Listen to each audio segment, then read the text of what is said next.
Attitude is defined as the position or bearing, as indicating action, feeling, or mood.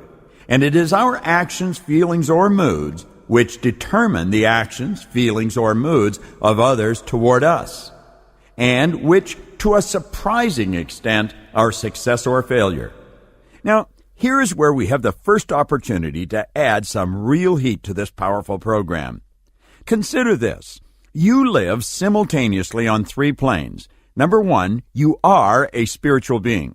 Number 2, you have a marvelous mind. And 3, you live in a physical body. Now, it's the spiritual, non-physical world where the thought energy is. And, of course, you've been gifted with an intellect, and through the use of your intellectual factors, you can tap into this thought world, this non-physical spiritual element of yourself, and build ideas. Because it's ideas that are built with the intellect. And then, of course, those ideas are expressed with and through the physical aspect of your personality, your body. That's where you move into action, and you produce things or results. Earl explained that attitude is our position or bearing as indicating action, feeling, or mood. Now think of what he said. Attitude is action, feeling, or mood.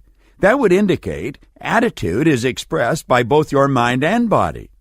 Now, we think in pictures or images. We certainly have an image of our body, but we do not have one for our mind. No one has ever seen the mind. Where there is no image, there is confusion. The image is what brings order to the mind. This is why Solomon said, where there is no vision, the people will perish. Everything in the universe is growing or dying, its create or disintegrate. While where there's no vision, the people will perish. It was after years of serious study that I stumbled upon this beautiful truth. Without an image of the mind, your understanding of attitude will be very likely distorted. However, that does not mean you will not be successful. You could have a great attitude and become highly successful, yet not understand exactly what attitude is and how it has affected your success in life. A person in this position is frequently referred to as an unconscious competent. When this is the case, a person's success would be non-transferable. Since their success has its foundation in their attitude, and since they do not have a clear understanding of what attitude is, they would be unable to explain the cause of their success to another person, possibly even a loved one. Situations like this are not uncommon. Now, before we help you in forming an image of the mind, let's continue with Earl Nightingale's description of the magic word. It is then our attitude toward life which will determine life's attitude towards us. Now, what does this mean exactly? Everything operates on the law of cause and effect. Everything we say or do will cause some effect. Now, we're charged with producing causes. The effects or rewards of our actions will always take care of themselves. That's why I say success can be guaranteed and will come to us every time if we live in a certain way. Good attitude, good results. Fair attitude, fair results. Bad attitude, bad results. Earl explained everything operates on the law of cause and effect. That was correct. However, we're going to expand upon that.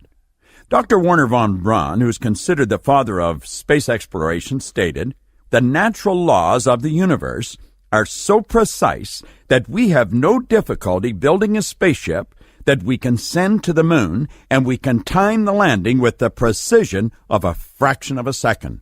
He also said these laws must have been set by someone. Everything in life is controlled by law. Cause and effect is just one of the laws. Earl recognized that everything was controlled by law. In the final lesson, he quotes Ralph Waldo Emerson, who said, "Let him learn a prudence of a higher strain. Let him learn that everything in nature, even dust and feathers, go by law and not by luck." I can assure you, you're going to come to love that statement as I do. The law has been described as the uniform and orderly method of the omnipotent God. In other words, the law is God's modus operandi. There are, in fact, 7 laws. I found it amazing how well Earl Nightingale included all of the laws in Lead the Field. As we come to them, they will be brought to your attention. which will heighten your level of understanding and give you greater control over your life. Now, as we return to lead the field, that is exactly what Earl Nightingale is suggesting. You see, each of us shapes his or her own life, and the shape of it is determined by our attitude, the attitude we hold most of the time. Sounds simple, doesn't it? But it's not quite that easy. For most of us, learning this new habit takes time. But once it's mastered, our lives will become as changed as if we walked out of a dark tunnel into the bright, clear light of day. A person with a poor attitude toward learning, for example, in school or afterward, isn't going to learn very much until he changes his attitude. I know you can think of examples of this in your own life. If we take the attitude that we cannot do something, we generally will not do it. An attitude of failure, and we're whipped before we start. So we know then that what we receive from life, what we accomplish or fail to accomplish, is due in large measure to our overall attitude. William James of Harvard said the greatest discovery of his generation was that human beings can alter their lives by altering their attitudes of mind. You know, in virtually every seminar you attend and every self-help book you read, William James is quoted. Human beings can alter their lives by altering their attitudes of mind. That sounds pretty simple, doesn't it? However, it's not very easy. It can't be. Otherwise, more people would do it. Why don't they? The answer is obvious. They don't know how. James was right. A change in attitude will change your life. However, teachers tell that to students. Doctors tell it to their patients. Sales managers tell their salespeople, and counselors tell couples who are having trouble. Just a change in attitude is all you require. The person in question will agree. They desperately want the good that is promised to them. What's the problem? Attitude is a mind-body thing, and we were given no image of the mind. What I am going to share with you now, I found after 9 years of searching. It has been the single most valuable concept I have ever learned. For me, it brought all the pieces of the puzzle together. It is an image of the mind. It was originated by Dr. Thurman Fleet around 1934 in an attempt to show patients how they could heal their body by controlling the activities of the mind. And it's simply called the stick person. You see it illustrated all throughout your management guide. Just 2 simple circles and a couple of straight lines, but they bring order to your mind. This drawing will eliminate confusion and give you a model to begin working with as you proceed through this program. Now, to help you personalize this image, permit the large circle, the mind, to be your head, and the small one to be your body. Mind is movement, and as such is in every cell of your body. However, you must have an image to have order, so your head will represent your mind, insofar as the seminar is concerned. Now let's take a look at the conscious mind. It's the thinking mind. The conscious mind is the part of you that thinks. Visualize the top half of your head as your conscious mind. We're just going to divide the head into 2 parts, top and bottom. Your free will lies in your conscious mind. You can accept or reject any idea. No person or circumstance can cause you to think about thoughts or ideas that you do not choose. This is important because the thoughts you choose will eventually determine your results in life. As you accept a thought, it's impressed upon your subconscious mind. So, let's take a look now at the subconscious mind. This part of you functions in every cell of your body. However, again, for our image, the bottom half of your head will represent your subconscious mind. Every thought or word your conscious mind chooses to accept, this part must accept. It has absolutely no ability to reject. This part of you operates in an orderly manner, by law. It expresses itself through you in feelings and actions. Any thought you continuously impress upon your subconscious over and over again becomes fixed in your subconscious mind. Fixed ideas will then continue to express themselves without any conscious assistance until they are replaced. Fixed ideas are more commonly referred to as habits. Now let's take a look at the body, the instrument of the mind. Your body is the most visible part of you. Your body is the physical presentation of you, the material medium. It is merely the instrument of your mind or the house you live in. The thoughts or images that are consciously chosen and impressed upon your subconscious must move your body into action. The actions in which you're involved determine your results. So let's take a look at this. Number 1, thoughts. Number 2, feelings. Number 3, actions. Number 4, results. Go back and forth with this a few times, and it'll start to make a lot of sense to you. To change results, you're going to have to change your thoughts, change your feelings, and your actions. It's that simple. Don't complicate it. Now let's go back and take a look at what Earl was saying. To develop a good attitude toward the world in general, each of us must first develop a good attitude towards himself. We can't give to others something we don't have. So it's the attitude we take toward ourselves which determines our attitude towards others, which radiates to the world around us. When you see someone with a poor attitude toward others, you can be sure he has a poor attitude towards himself. He doesn't like himself. He's unhappy about something. A happy person reflects his happiness in his attitude. A person with a poor attitude most of the time is unhappy and frustrated most of the time. And he's a human magnet for unpleasant experiences. When they come, as they must because of his attitude, they reinforce his poor attitude, thereby bringing more problems and so on. He becomes a self-generating, doom-fulfilling cycle. But for the man or woman with a good attitude, the same principle holds true in reverse. Expecting the best, and that's what they get most of the time. Now, why would a person persist in a poor attitude, expecting the worst? Well, we're so familiar with ourselves that we tend to take ourselves for granted. We tend to minimize what we can accomplish, the goals we can reach, and for some equally strange reason, we believe others can reach heights which we cannot. We tend to overlook the fact that there is an enormous undeveloped potential within each of us, a great reservoir of talent and ability which we habitually fail to use. There are millions of human beings living narrow, darkened, frustrated lives, living defensively, simply because they take a defensive, doubtful attitude toward themselves and, as a result, toward life in general. Now I'm going to ask you to build an image in your mind of the stick person. I want you to visualize an imaginary funnel of energy flowing right into the crown of your head.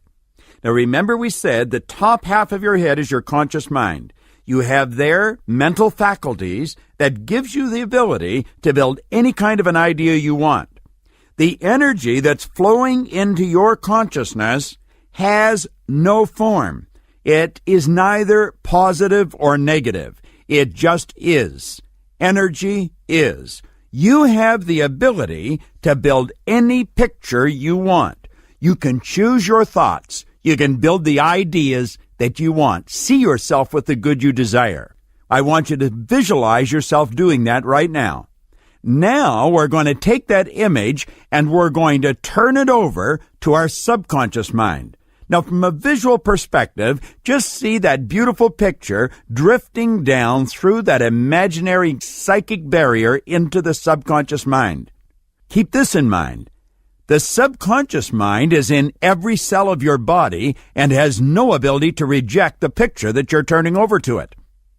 The image that you're turning over is going to be bathed in emotion because the subconscious mind is your emotional mind. Now, those emotions are going to control the vibration that your body's in. Remember, your body is a molecular structure. It's a mass of molecules and a high speed of vibration. That image that you consciously and deliberately built and turned over to your subconscious mind is controlling the vibratory rate of your body. Now, when you hear someone say, I feel good or I feel bad, what they're really saying is, I'm consciously aware of the vibration I'm in. So it's the picture you build and turn over to your subconscious mind that's controlling your vibration, and your vibration controls your actions. Now think of this for a moment. It's your actions that control your results. Now let's come back to Earl's words. He said, attitude is the reflection of a person. What's going on the inside shows on the outside. One's attitude is incalculably powerful. It can bring about marvelous results for us, but we must train it patiently day by day. Now stop and think of the picture that we were building and what we were doing. We were choosing our thoughts, turn them into ideas, turn the idea over to the emotional mind, and the emotional mind controlled the vibration which controlled the action. What did Earl say attitude was? Earl Nightingale said that our attitude is our position or bearing as indicating thoughts, feelings, and actions.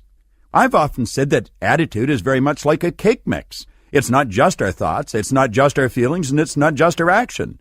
A cake isn't just the icing, and it's not just the spice. It's the composite of all the ingredients put together. And that's really what your attitude is. So do you see, the pictures that you build from the energy that flows into your consciousness is where the attitude really begins. And you are in control of the pictures that you build. And the pictures that you build control the feelings, the emotions, and the emotions control the actions. You do have the ability to be in complete and absolute control of your attitude. Now come back with me again to Earl's words. He began by saying, now just for a moment, let's talk about people, successful people, who go sailing through life from one success to another, and who, when they occasionally fail at something, shrug it off and head right out again. No matter what a person does, wherever you find a person doing an outstanding job and getting outstanding results, you'll find a person with a good attitude.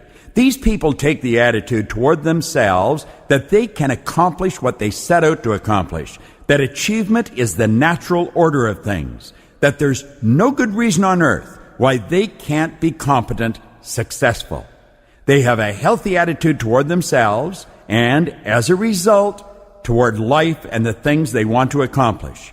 Because of this, they achieve some remarkable things and come to be called successful, outstanding, brilliant, lucky, and so on. They are quite frequently no more brilliant or talented than the majority of people by whom they're surrounded, but they have the right attitude. They find their accomplishments not too difficult simply because it seems so few others are really trying, really believe in themselves.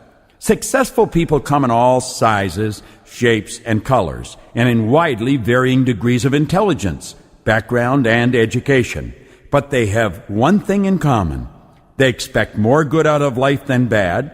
They expect success more often than they fail. And they do. When you want something worthwhile, take the attitude that there are a lot more reasons why you can have it than why you can't. Set out to earn it. Go after it. Work at it. Ask for it. And 9 times out of 10, you'll get it. Now think about this. Our environment, the world we've created around ourselves, is really a mirror of our attitudes. If we don't like our environment, we can change it by changing our attitudes.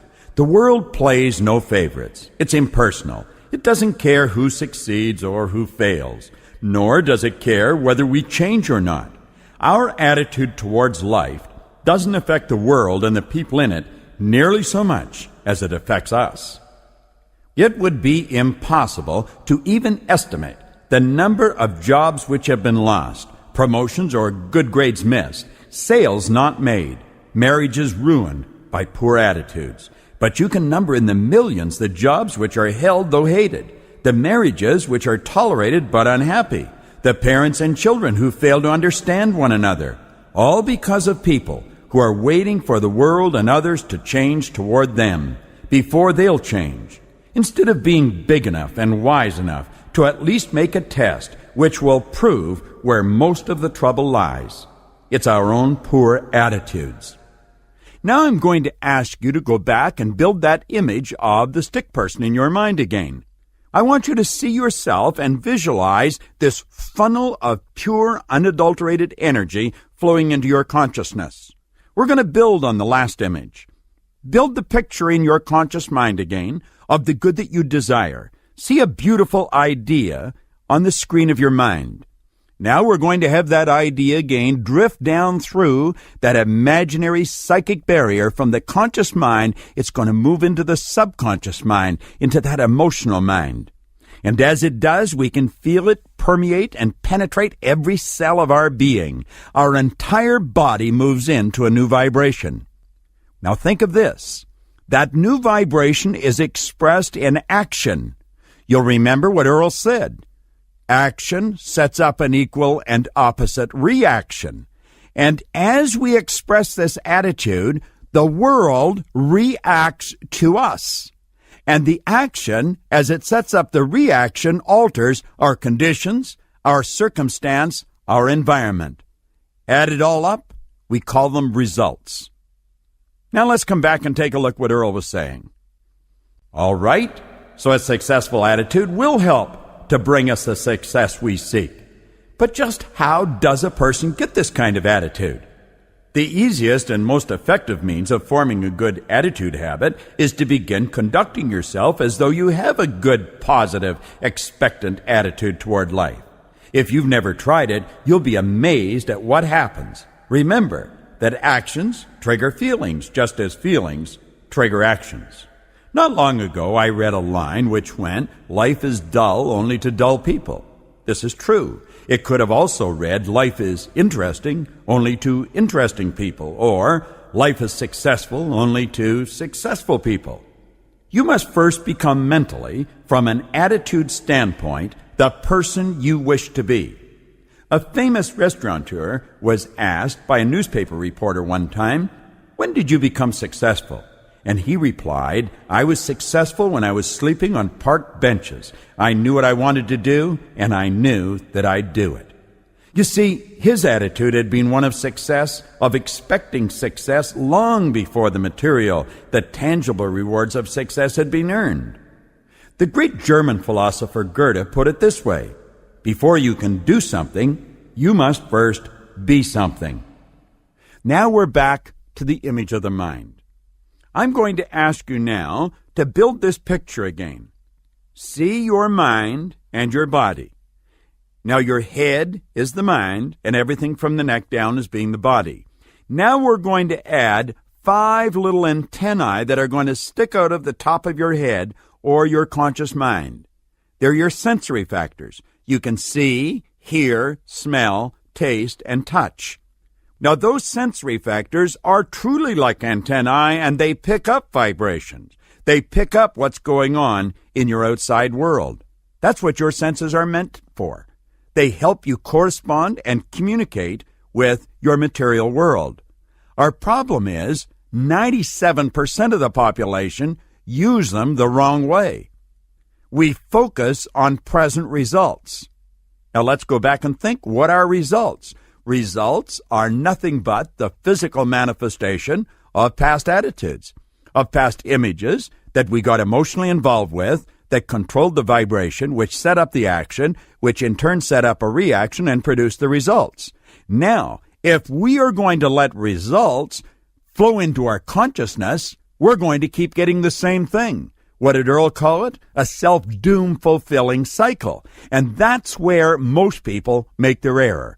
They let their bank account control their thinking about their finances. They let their x-rays control their thinking with respect to their health. They let their present results, insofar as relationships are concerned, control their thinking insofar as the relationships go. I am going to suggest that that is a terrible error, and it's one that virtually all people are making. Absolutely refuse to let present results control your thinking. Now look at what Earl was saying. Chances are you know people who seem to be what others call lucky. All kinds of wonderful things happen to them, and they give the impression of happily sailing through life, having a wonderful time, and accomplishing more in a year than most people do in 5. How does that happen? Well, these people clearly understand that present results are nothing but the manifestation of what has been going on in their mind in the past, and they must not let those present results control their thinking. Earl concluded here by saying, if you will conscientiously go about the test I'm going to recommend, and concentrate on it every day, you'll find yourself beginning to join this small, happy, extremely productive group of people. You'll find yourself becoming lucky, as they say, and most of your problems will take care of themselves. Of this, you can be sure. The results will be nothing short of amazing. Now, here's the test. Act toward the world, everything and everyone, with an attitude calculated to produce the results you want. That is, if the result you want is more success in what you're doing, act as though you are already in possession of that success. If you want others to treat you with admiration and respect, treat others with admiration and respect. Now we're back to the stick person again. Get the picture in your mind of what you want, not what you've got. If you're a little short of cash, ignore that. Build the picture of prosperity in your mind. If you haven't been feeling too well, ignore that. Let the doctor take care of the body. You work on the mind. Build the picture of perfect health. If you find yourself alone and lonely, and you would like to have a meaningful relationship, build that picture in your mind. Do what Earl suggests. Act as if you've already got it. Get the picture in your mind. That's where it all begins. That's where creation begins. In your life, it begins with choosing the picture and getting emotionally involved. Now, Earl went on to say, treat every person as the most important person on earth. Do this for 3 excellent reasons. 1, as far as a person is concerned, he or she is the most important person on earth. Number 2, because this is the way human beings ought to treat each other. And number 3, by treating everyone this way, we form an important habit. Now consider this before we even continue. The images you hold in your mind control the vibration you're in. If you begin treating other people as the most important person on earth, what vibration do you think you'll be in? If you see only the good in other people or situations, what vibration do you think you'll be in? You see, before the good can go out to someone else, it must come to and through you. This is why it's so important to follow Earl Nightingale's recommendations. Now let's go back and listen to what else he said. There's nothing in the world that men, women, and children want and need more than self-esteem. The feeling that they're important, that they're needed, that they're respected. They will give their love, their affection, their respect, and their support to the person who fills this need. Have you ever noticed that the higher you go in any organization of value, the nicer the people seem to become? You see, the bigger the person, the easier it is to talk to them, to get along with them, to work with them.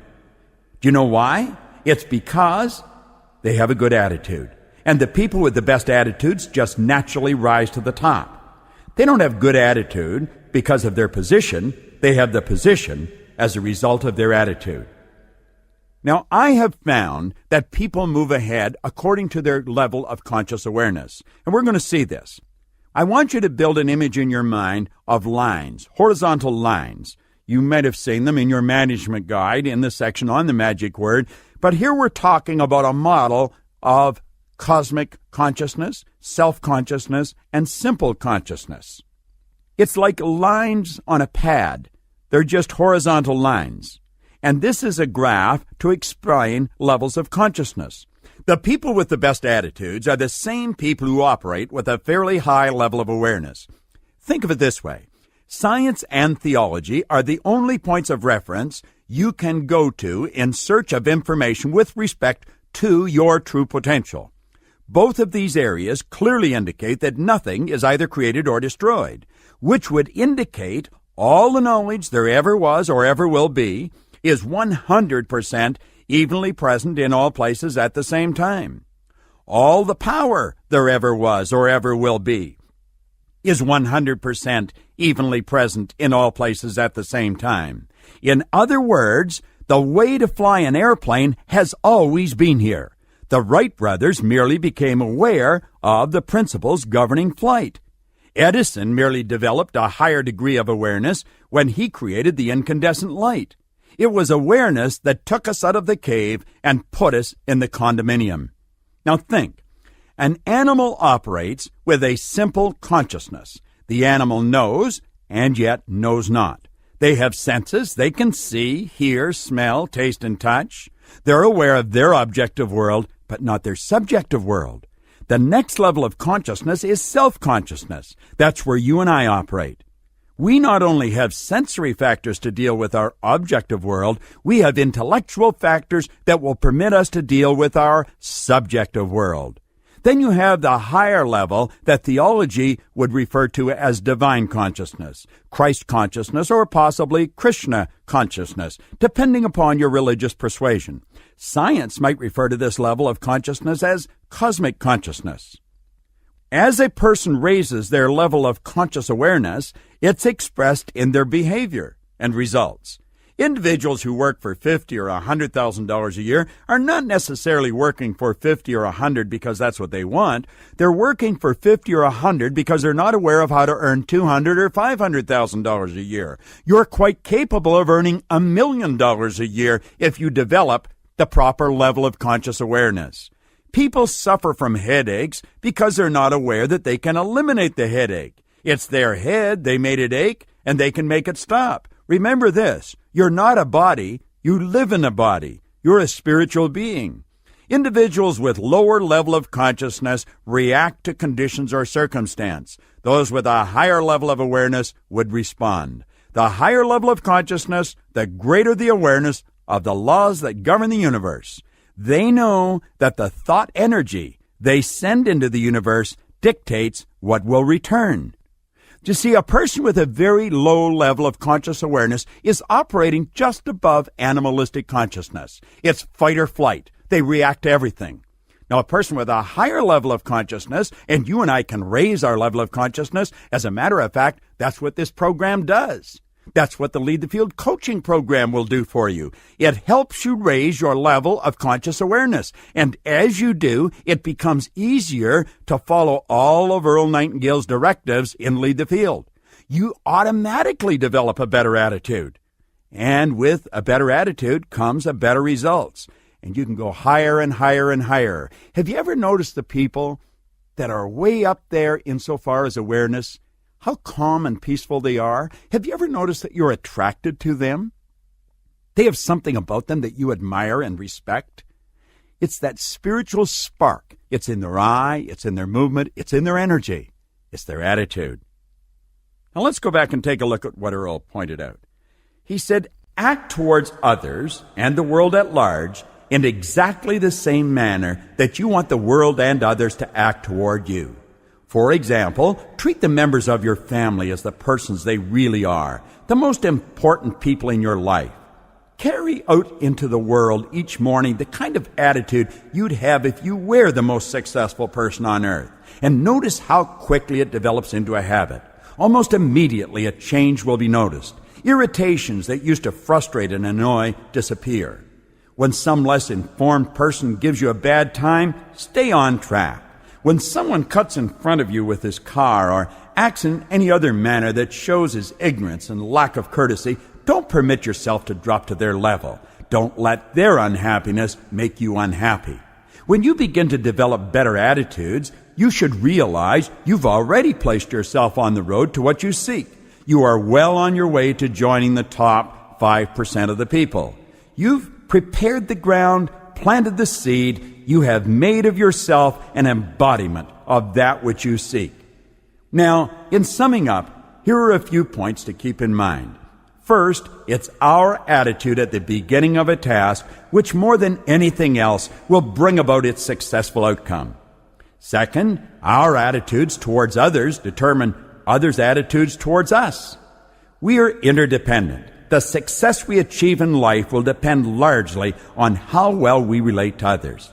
Third, before you can achieve the kind of life you want, you must think, act, talk, and conduct yourself in all of your affairs as would the person you wish to become. Fourth, the higher you go in any worthwhile organization, the better the attitude you'll find. Attitudes are not the result of success. Success is the result of good attitudes.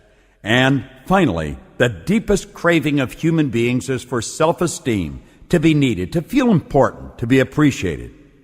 When you treat every person you meet as the most important person in the world, both of you will benefit. To make these important principles a habit-knit part of your life, here are some suggestions. Since your mind can hold only one thought at a time, make those thoughts constructive and positive. Look for the best in people and ideas. Be constantly alert for new ideas you can put to use in your life. Don't waste time talking about your problems or your poor health unless you're talking to a doctor. It probably won't help you. It cannot help others. Radiate the attitude of well-being and confidence, the attitude of the person who knows where he's going. You'll find good things happening to you right away. Lastly, treat everyone with whom you come in contact as the most important person on earth. Start this habit. Practice it consistently, and you'll do it the rest of your life.